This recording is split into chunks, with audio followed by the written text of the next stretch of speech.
Best of r/Tales from Retail episode 65. Subscribe for edit videos daily. A very elderly gentleman approached me at the jewelry store I work at some time ago holding a watch he'd bought for his wife. The following is our conversation. Me: how I can help you, sir?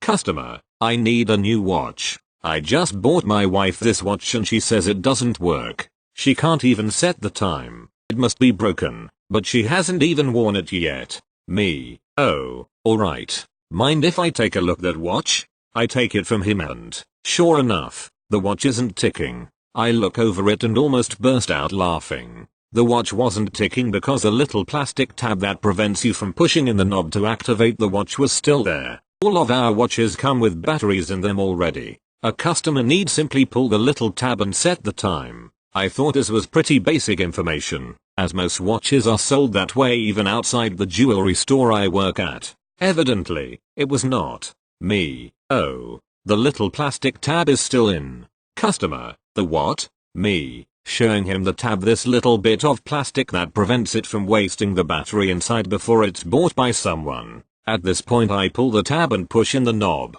causing the watch to start ticking. Customer: dumbfounded. Now why was that there? And I still don't know how to set it. I politely show him how to set the time by pulling out the knob and adjusting the hands to the correct time of day. He looks over the watch, still apparently dumbfounded, then quietly thanks me and leaves. The second he was gone I just had to start chuckling. Is it not common knowledge that that's how watches work? I mean, I was under the impression that most older men wear watches and know this sort of thing already. Thank you. Next. I had the pleasure of fielding a phone call from a customer who refused to understand that what he was asking for simply wasn't possible. Customer: hi, I was in your store yesterday and saw this hat I liked, but you didn't have it in black.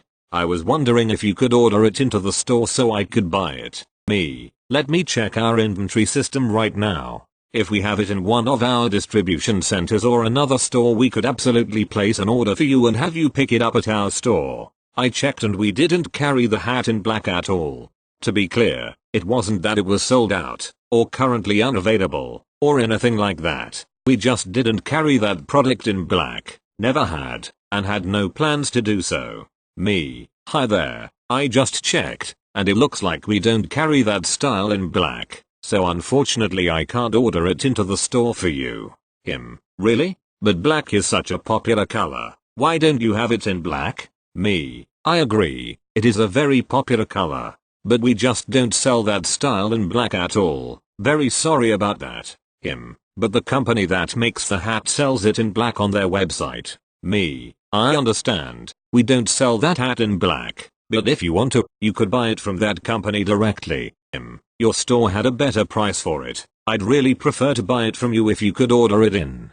So not only does he want us to order this item in for him and him alone, he also wants us to sell it to him at a discounted price. Me: right, the thing is, if we as a store were out of stock, but we carried it as a chain, I could order it in for you. But since we don't carry it at all, I have no way to order it for you. Him: you couldn't just order one in for me? I'm a loyal customer, I bought something the last time I was in. Me: unfortunately we just don't have that style in black in our system at all. There's no way to order it in, and in terms of distribution, we can't place orders for just one item. Here's where I started getting really frustrated with his refusal to accept that what he was asking for just wasn't possible. Him: well, what if you order a few in? Me: I'm sorry, there's nothing I can do for you.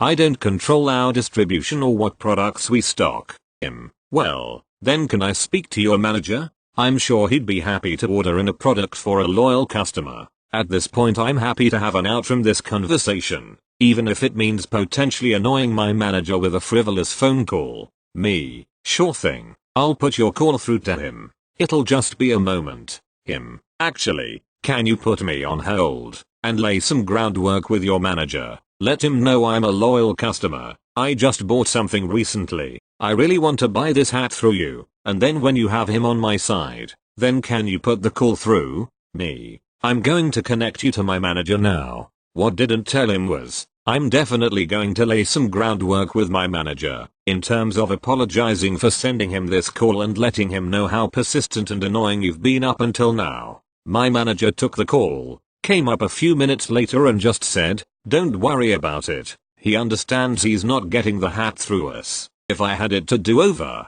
I would have been more brief and just let him know it wasn't possible and then hung up on him. It's still crazy just how far people will push it to get things exactly how they want them. Thank you. Next. I had an annoying customer today. She's always a little annoying, but she was arguing over the price. I work in a shipping store that also has printing. I'm sure you've seen the IN advertisements. This customer wanted 9-ish pages printed double-sided on 11x17 paper, 40 copies and created into a booklet. She assumed the cost would be $40 because somebody quoted that to her for some reason. Well, it ended up being $244.75 and she was annoyed because it should be the $40. When she argued with me and told me she didn't have the money for it, I just stared her down and was like, "It's the price." She starts to fill out a check and maybe she expected me to back down from my price, but she even had a 10% discount on it too. The 10% discount is for somebody that she is associated with, and really, she shouldn't get the discount, but to avoid a call from her friend, we gave her the discount. She rips up the check and then pulls out a credit card and finally pays. This is one of my last days being in retail and I just can't wait for it to be over. My last day is the 11th and I couldn't be happier. Dealing with customers like this really gets me fired up.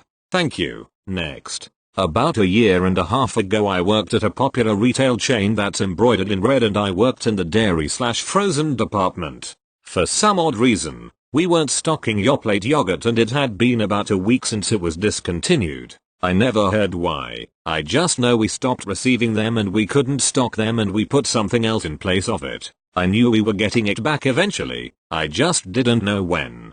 Yoplait is obviously a very popular yogurt to buy and dozens of people were upset with me over the 2 weeks we didn't stock it, but this one person took the cake. I was stocking the shelves around 6 PM on a Saturday. It was fairly busy, and this lady comes up and asks very nicely, "Excuse me, sir, do you have any more Yoplait in the back?" And I made a visibly pained face as I explained we hadn't received any, but just that I know we'd be getting it stocked eventually. She made this face that I can only describe as and said "Oh," and I knew what was about to happen. I offered her to try Chobani yogurt and she says I don't eat Greek yogurt, so I showed her some other brands we had that weren't Greek and she says I only eat Yoplait. It all doesn't sound that bad but she looked like she was ready to knock shelving down. I asked her if I could convince her to try something else, that I'm sorry we don't have it, and she frustratingly tells me I eat only General Mills. I am a General Mills employee. Why don't you have IT in stock? And I showed her this wee French yogurt we had that was made by General Mills and she didn't believe me. She walked off, and she kept circling the aisles I was in, just staring at me and looking up and down everything. I think this was her way of taking a lap and she was looking at the cheese I was stocking, so I started saying I'm really sorry we don't have it, I'm not sure why we don't have it, and she ignored me. I kind of hope she's doing okay to this day. Thank you. Next. The story about the cabinet doors reminded me of a story from just before I left my retail job. In my store we sold a fair few household electricals, including mechanical and digital bathroom scales. Most of them tended to be digital as these were seemingly more accurate. Skip forward and I was watching the front door, so a manager could go for lunch, when a lady came in with a big shopping bag. She asked me where the customer service was and I told her, nothing too ordinary. Then the customer service assistant asked me if I could help. I went round to the desk where the same lady was stood with the bathroom scales. Scales lady, good morning, I think I spoke to you just a minute ago. I've brought these scales in, I think the screen is broken. Assistant, I've tried taking the battery out to see if that resets it, and used the reset button. It doesn't work. I looked at the scales and there was 8,888 across the screen, but then I realized something. I took my finger and lifted a tiny flap of plastic from the top right corner of the screen, removing the plastic protection from the screen and removing the numbers. I showed the lady and the assistant on Tails. Scale lady, oh, now I feel so stupid. Why didn't I think of that? Assistant, Well, I didn't know about that. I even tested the scales with a spare battery to make sure they worked properly. They did, and the lady went happily off with the scales. Thank you. Next. This happened to me a few years ago at a well-known home store. It was the weekend leading up to Christmas. The store was packed, and the lines were long. Most shoppers were understanding, but we had the requisite few who were stressed out and snippy over the wait time. Whatever. A Karen reached my register. I greeted her with a smile and started to ring her purchase when she rudely informed me that she was late and asked if I could gift wrap her purchase. I politely told her that we do not gift wrap, but I could put her items in a box, plain white box with store's logo, with some Christmas tissue and a bow. She huffed, but agreed. I finished ringing her up, packed her box and handed her the purchase. She looked at me like I had the IQ of a chihuahua and said, "You told me you would gift wrap this for me. Why is it just in a box?" Once again, I informed her that our store was not able to wrap anything and only able to do the box, bow, tissue deal. We didn't have the supplies for anything more than that, and I was always very careful to explain what I could and couldn't do when asked. Apparently this was not an acceptable answer, as Karen screamed at me that I lied to her and I was purposely wasting her time and trying to make her miss the party she was going to. What? Dot. She then tried to buy wrapping paper, which the store did not sell. Another wrong answer. I told her there was an unaffiliated store a few blocks away that might have wrapping supplies. She literally left her package and walked away from me, grumbling about my lack of intelligence. I yelled "Merry Christmas" to you too after her in a sickly sweet tone. You know, the customer service voice we all adopt. Luckily the people behind her in line also found her unbearable and reassured me that I had adequately described the gift boxing service I could do and that Karens are gonna Karen. Of course, maybe 15-20 minutes later she's standing right in front of me again holding her purchased paper, demanding that I wrap her package. No way in hell that's gonna happen, lady. I inform her I am unable to do that as I had a long line of customers, and she then said, well, the least you could do would be to let me use your scissors. What, so she could stab me with them? No thanks. Luckily my manager happened to be standing right there and took the psycho off of my hands. TLDR.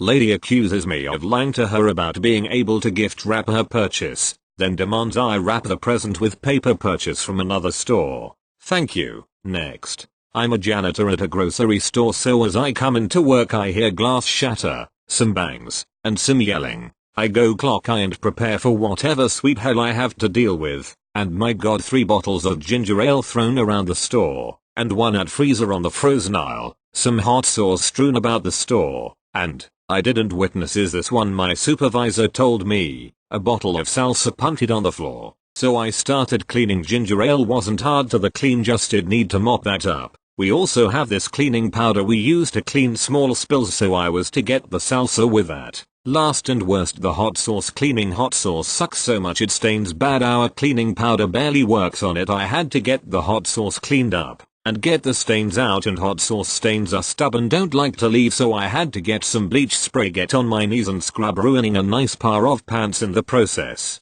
So what started this fit was the person bought a burrito from the deli, went to the condiments, grabbed some hot sauce and put on the burrito. When another employee said you can't open something you haven't paid for, the person began their war on the store and it was all over a burrito.